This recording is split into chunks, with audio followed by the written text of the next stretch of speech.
Assalamualaikum warahmatullahi wabarakatuh. Perkenalkan, nama saya Muhammad Alwan Ibu.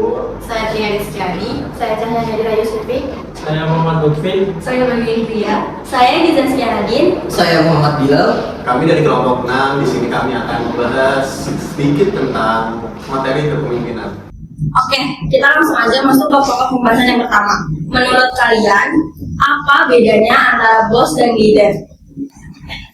Kalau menurut saya pribadi, bos itu berfokus pada otoritas, perintah, dan hasil instan dengan mengandalkan rasa takut. Sementara pemimpin atau leader itu, dia itu lebih menginspirasi, membimbing, dan membangun tim untuk mencapai visi bersama.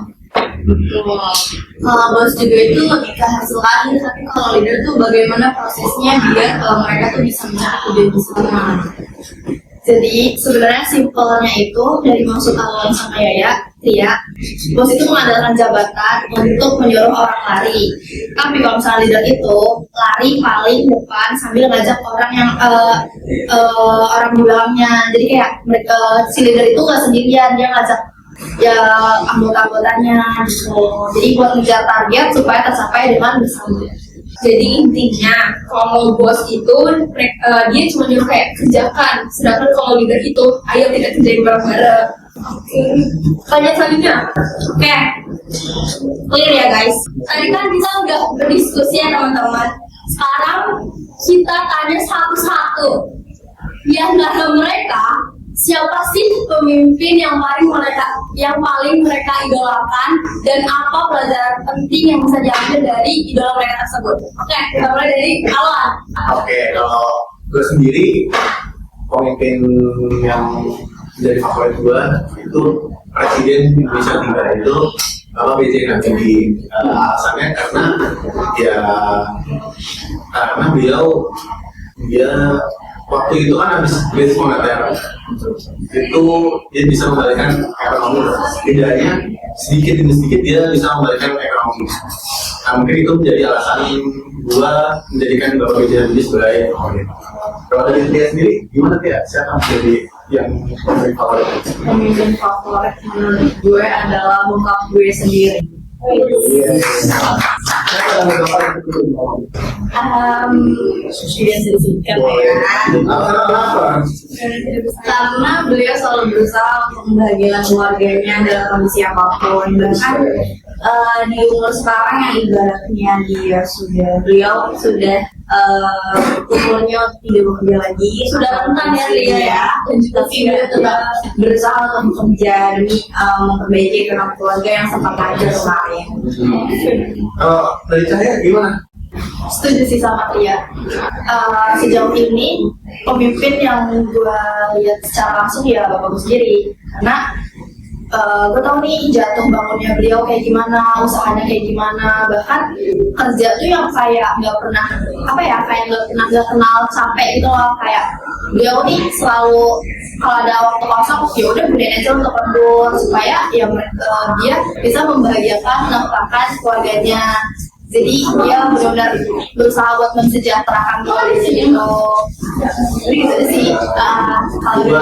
Awal ini idolanya ayah sendiri. Kalau dari lu sendiri siapa? Karena kan kalau dari seorang perempuan itu cinta pertamanya adalah ayahnya sendiri. Mereka berdua, tidak semua orang. Kalau dari lu sendiri, Kalau aku jauh ini mengambil dari tokoh Abraham Lincoln. Dia tuh presiden ke-16 Amerika Serikat. Waktu itu dia mimpin pas lagi masa krisis terburuk Amerika, yaitu pas perang saudara atau Civil War. Nah, si beliau ini tuh mimpinnya itu bisa menyatukan negara yang terpecah dengan gaya kepemimpinan yang demokratis, karismatik, dan berpusat pada integritas moral. Keren tuh. Di tengah perang juga dia bisa petani nilai-nilai demokrasi dan mendengarkan argumen dari kabinetnya, meskipun keputusan akhir ada di tangannya. Boleh tuh, mantap tuh. Kalau gimana? Ini tokoh sejarah guys. Jadi kita udah mampir ke mana tadi? Amerika Serikat. Sekarang kita mampir ke Korea. Jalan kita ini nggak asing sih, pasti udah pernah dengar Lee Sun Sik. udah pernah dengar kan? Dia itu komandan pertempuran laut yang memenangkan 23 pertempuran laut tanpa kalah. Kayak ini keren banget sih, keren banget. Jadi dia tuh berinovasi kan, dia itu menciptakan kapal gitu. Jadi dia tuh pemimpin yang ada inovasinya, terus dia berani juga mengambil suatu hal yang ini tuh beda dari yang lain gitu. Kayak dia juga bahkan diremehkan banyak orang yang nggak mungkin dari kapal itu bisa mengalahkan segitu banyak pasukan lain kan. Dia tuh banyak diragukan, tapi dia nggak putus asa, dia tetap berani, dia keren habis itu. Dia lanjut, tadi kan udah luar negeri nih, sekarang kita udah dalam negeri. Sebenarnya ini pemimpin ini tuh viral banget di media sosial. Siapa sih yang nggak tahu itu Shirley Joanda, Gubernur Maluku Utara? Ya, itu lagi rame tuh. Nah, gue setuju ya, paling karena beliau itu sangat-sangat memiliki empati yang tinggi. Jadi beliau ini menempatkan diri benar-benar sebagai rakyat, sebagai pemimpin yang berbau dengan rakyat. Jadi dia benar-benar turun langsung kerja nyata ke daerah-daerah, dan apa yang disampaikan oleh rakyatnya benar-benar kesampaian, benar-benar turutin, dan benar-benar benar. Terus selain kepemimpinannya yang memang sangat-sangat karismatik, terus beliau ini selama bekerja itu selalu slay ya teman-teman.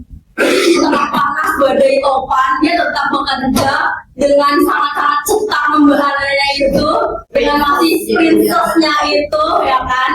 Tapi dia benar-benar melakukan kerja yang nyata, nggak hanya omong-omong biasa, omong-omong janji-janji palsu itu dalam berjalan. Iya, benar.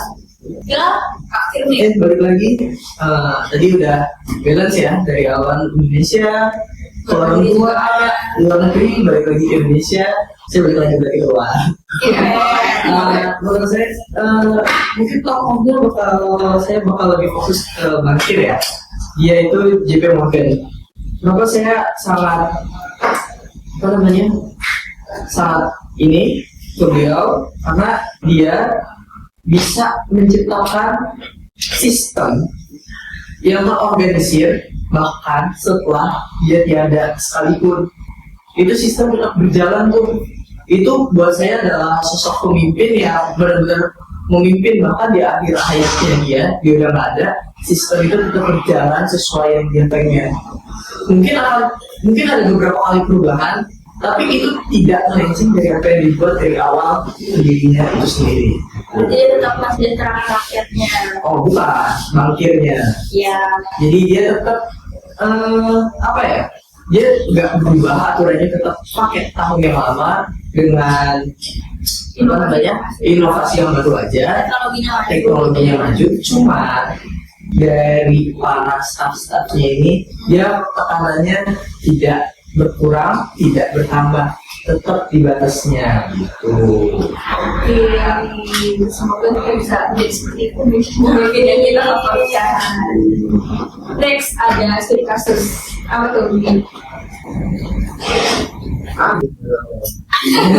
Belum baca sampai bawah. Ini sistemnya sebenarnya diskusi juga sih. Jadi ketika ada ya, setelah kita diskusi panjang tadi, kita di sini mau coba menyelesaikan studi kasus. Yang pertama ini adalah melepas anggota tim yang orangnya atau perilakunya baik tapi skillnya tuh nggak cocok, atau anggota tim yang orangnya atau perilakunya buruk tapi skillnya cocok. Di garis bawahi, skillnya cocok dan tidak cocok, bukan yang bagus atau tidak bagus. Orangnya oke, skillnya nggak oke, bukan nggak oke, skillnya nggak cocok ya, maksudnya nggak di situ ya, tapi sebenarnya skillnya oke, cuma dia nggak cocok aja di situ, bukan yang paling cocok gitu skillnya, tapi dia terlalu baik, kayak good attitude. Sedangkan yang satunya lagi dia bad attitude tapi skillnya cocok di perusahaan itu gitu, jadi masuk passion gue nih, iya kayak ini cocok lah. Gimana? Ini susah sih sebenarnya, karena dua-duanya sebenarnya masuk, cuman kan tetap kalau misalkan suatu tim yang dibutuhkan pasti skillnya dong. Kalau menurut cuman gimana kalau dia nggak bisa bekerja sama? Tapi kalau menurut gue lebih baik kita melepas orang yang perilakunya itu buruk. Kenapa? Karena skill itu bisa kita asah, dan setiap perusahaan pasti mereka punya masa trainingnya sendiri ya, masa training, pelatihan, dan lain-lainnya. Tapi kalau misalkan udah dari attitude-nya dia buruk, dia bakal mencemarkan attitude itu ke orang lain, ke tim yang lain. Iya, gak mungkin dong kita mempertahankan attitude yang buruk itu karena skill dia yang cocok. Ya kan, logikanya seperti itu. Itu juga bisa ngancurin nama baik perusahaan sih pelan-pelan. Kalau attitude-nya buruk kayak gitu. Itu kalau dari gue sesuatu masukan. Gue secara simpelnya itu ngomongnya gini ya. Sorry, gue ngomong bakal dari sudut pandang gue ya, gue SMK. Jadi agak dikasih fakta-fakta dikit. Semua perusahaan itu bakal nyari pertama yang bisa good attitude-nya dulu. Namanya soft skill. Baru hard skill-nya. Soft skill-nya dulu. Karena perusahaan pasti bakal kasih yang namanya kompetensinya. Emang beda pasti jadinya. Kan tadi ada yang nggak cocok, ada yang cocok. Nah, pasti yang dibuang, kalau gue jadi leadernya, gue pasti akan yang buang yang attitude-nya jelek. Karena gue gak butuh orang dengan attitude jelek. Walaupun kerjaan lo bagus, attitude tuh jelek. Lo kerja sama tim lo gak bisa, lo maki-maki terus lo kerjain sendiri, hasilnya sama. Tapi ya lo akhirnya ngebuang efisien di sisi lain. Sedangkan kalau kita melepas yang tadi, yang attitude-nya baik tapi skill-nya kurang cocok, berarti dia punya skill dulu nih. Berarti artinya dia udah punya keahlian tapi di bidang lain. Jadi kita tinggal aplikasikan pelajaran yang baru, skill yang baru ini yang dibutuhkan dengan cara pelatihan, potensi gitu. Di jawaban adalah melepas yang itu buruk ya guys. Iya. Next. Karena Masih dulu aja ada. Kompetensi bisa dipelajari, attitude kalau udah jelek gak bisa diperbaiki. Karena itu kan kebiasaan, karena itu adalah kebiasaan yang kita lakukan sehari-hari. Oke, next studi kasus. Kalau misalnya ada dua anggota tim, mereka konflik, mereka ribut tentang berebut ide lah gitu. Sebagai leader yang baik, sebagai leader yang memiliki integritas dan empati yang tinggi, kalian bakal ngapain sih? Perebutannya apa? Ide, sebuah ide. Ada pendapat? Idenya sama gitu. Bikin ide sama. Idenya saya. Ide gue lebih baik nih daripada ide dia gitu kan. Ide gue aja yang dipakai gitu. Harus pakai ide dia. Sedangkan dia juga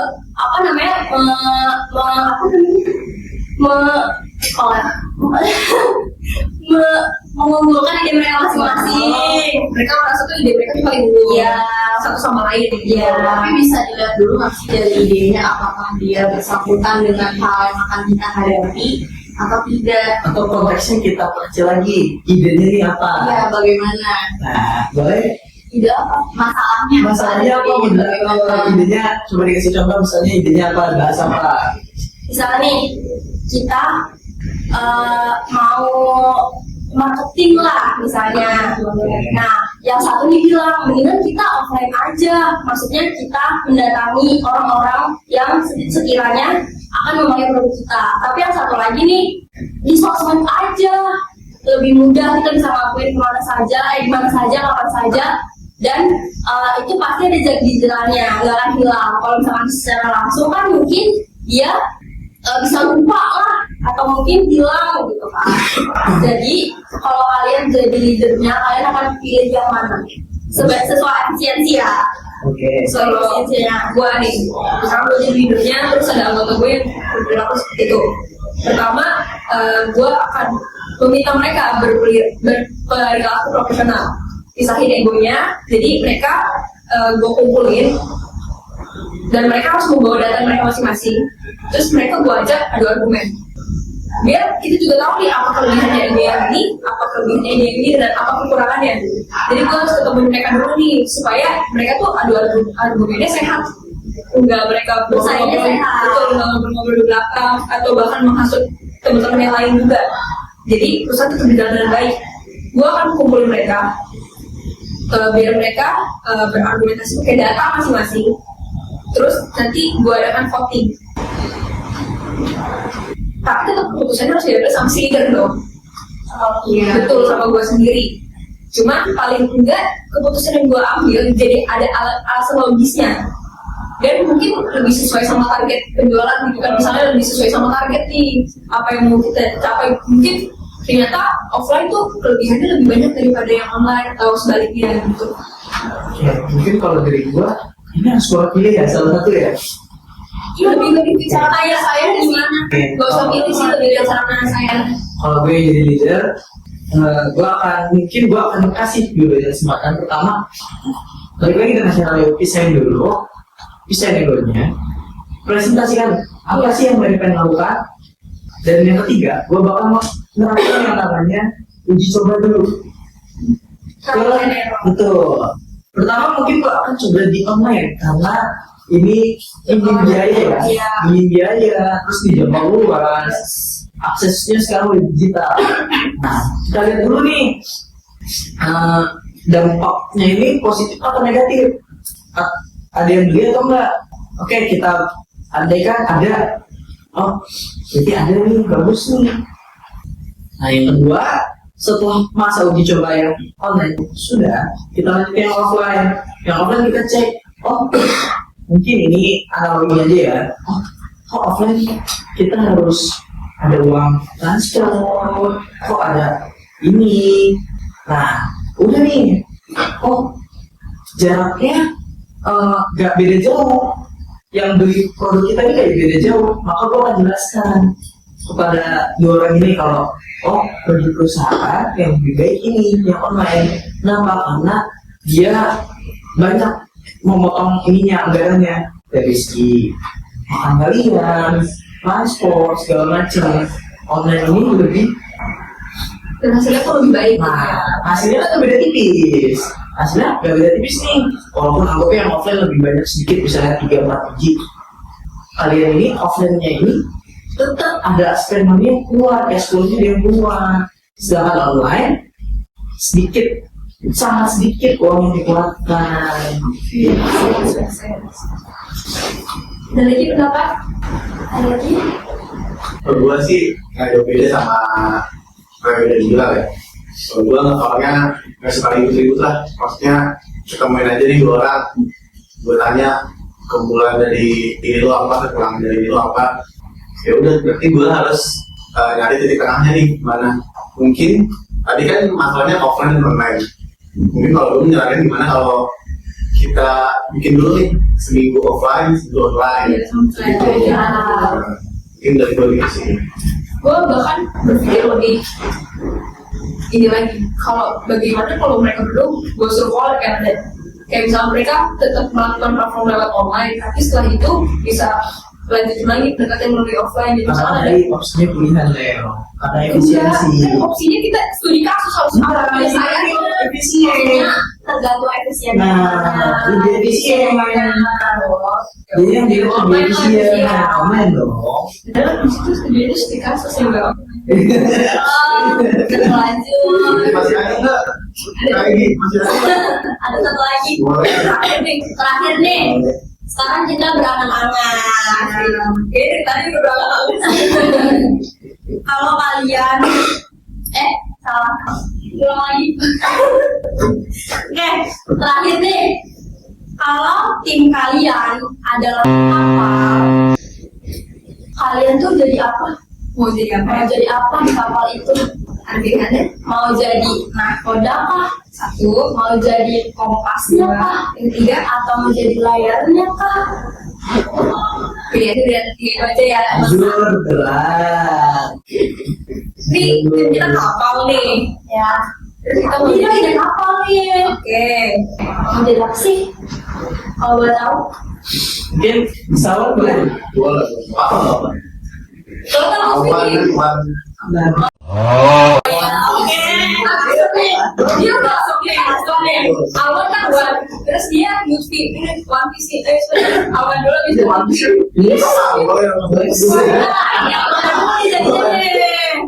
Mas, satu dulu tadi.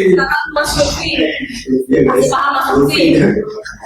Mau jadi apa ya? kalau skill itu kapal mau jadi apa? Ya. Kalau dari sendiri sih lebih ke nakoda.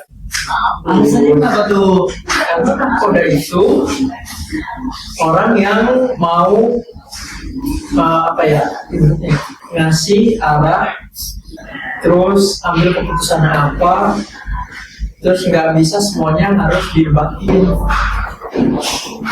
Nakoda itu juga biasanya itu paling bertanggung jawab sama ya, karena dia mengarahkan. Kalau misal kapal lagi di tengah badai itu, kalau misalnya lagi di tengah proyek kacau atau deadline mepet, biasanya tuh tim pada panik tuh. Nah, kita sebagai pemimpin atau nakoda itu, kita bisa nenangin, terus bilang, udah jangan panik, semuanya gue arahin gitu. Oke. Udah ada? Udah. Udah. Lanjut Mas Alwan. Kalau dari gue masih dari nakoda ya, tanpa menyampaikan kalau kompas dan fire itu penting banget. Pokoknya tiga-tiganya ini penting. Itu Masuk ya kali. karena nakoda itu pasti ujung-ujungnya juga itu kompas kan, dia mau kanan udah kiri pasti lihat dulu nih kompasnya kemana, arah matanya. Nah terus juga pasti kalau udah lihat kompasnya, kalau kita mau ke kanan otomatis kita mainin layarnya, layarnya. Nah itu sih kalau gua nakoda. Kalau mungkin ada yang mau, Kalau gue agak unik sih. Gue malah mau jadi kompas. Aku juga tahu kenapa gue mau jadi kompas, karena dia tuh kayak bahkan nakoda pun tanpa kompas dia nggak bisa jalan dan dia akan kehilangan arah. Iya, kalau kompas bisa bilang arah. Nah kalau kompas nggak bisa kehilangan arah, dan gini, kalau nakoda dia bisa diganti, layar dia bisa diganti, tapi kalau kompas tuh dia nggak bisa diganti. Lu harus tetap melakukan kompas apapun kondisinya ketika lu sedang berada di tengah lautan yang lu sendiri tuh nggak tahu mana arah timur. Sama dia yang bisa kita percaya. Sama dia yang bisa kita percaya. Benar. Itu kalau gua. Benar. Tapi tetap betul lagi, balik lagi, bukan berarti si nakoda dan layar itu tidak penting. Semuanya Ya, penting. semuanya saling satu-satuan. Iya, satu-satuan Saling melengkapi. dia nggak bisa dipisahkan. Tapi kalau misalnya seandainya sebenarnya kalau jadi nakoda menarik juga, cuma ya itu kayak mereka tuh bisa digantikan gitu loh. Sedangkan kalau nggak ada kompas tuh kita hilang arah kan. Apalagi tengah laut kan. Benar, ombang ambing gitu. Jarak kan jauh. Benar. Nah, kalau gua aplikasinya nih dari kalian, gua tetap bakal milih nakoda, tapi gua bakal kasih alasan kenapa beliau tidak mengesampingkan dua ini. Seandainya kita jadi seorang objek kompas, kita nggak bisa nenangin kru yang lain. Kita bisa kasih dulu arah, cuman kita nggak bisa membantu dari kapalnya. Nah, balik lagi. Terus ke layar, bukan berarti kita nggak boleh pilih layar, boleh. Cuman kalau kita seorang layar doang, apa kita bisa melihat mau ke arah mana mata angin? Apakah jika kru tadi yang awal bilang panik itu, terus kita harus gimana? Jadi Melambai. nah kan nggak mungkin dong. Kita balik lagi, nakoda itu adalah jawaban yang mungkin akan terdengar Paling masuk cocok untuk akal. leadership ini. Karena nakoda punya perasaan. Iya. Ya, Iya. betul. Iya. Betul. Tadi katanya kalau misalnya leader itu harus punya empati. Betul. Mbak Cahaya ada nambahin? Kamu mau jadi apa? Kamu jadi apa? Jadi apa? Ayo. Iya nih kan. Sebenarnya setuju juga sih. siapa? Studi sosial. Yang mana nih? Semua. Dari Lewi kan, Lewi dari Kompas. Egi juga tahu. Ya, ini juga. Terus sama dia nakoda. Gue setuju. Karena emang nakoda itu yang menggerakkan kapal, mengendari kapal. Si Kompas ini yang menjaga arah. Jadi kan kalau dari leadership sendiri itu pemimpin yang harus menjaga visinya, ya kan? Supaya mereka ini juga melenceng kemana nih arah mereka. supaya tujuannya jelas dan ya udah tujuannya hanya ke situ dan nanti akan tercapai dengan baik. Udah semua ini ya yang masuk lewat ya. Ada lagi nggak? Ada lagi nggak? Ini kan juga ada layar. Ada kasusnya. Kamu mau jadi ada juga ya? Kamu jadi apa? Aku jadi mahkoda. Kayak Karena punya perasaan. Iya. Ya, gitu. Karena dia saling berpasal. Iya. Jadi dia jadi mahkoda. Oke, itu aja sekian dari kelompok kami. Kurang lebihnya mohon maaf. Kami harap diskusi kami dapat membantu kalian semua yang sedang kebingungan mencari arah. Makanya kita tuh kompas untuk menemukan arah yang benar ya teman-teman. Oke, sekian dari kami. Kurang lebihnya mohon maaf. Wassalamualaikum warahmatullahi wabarakatuh.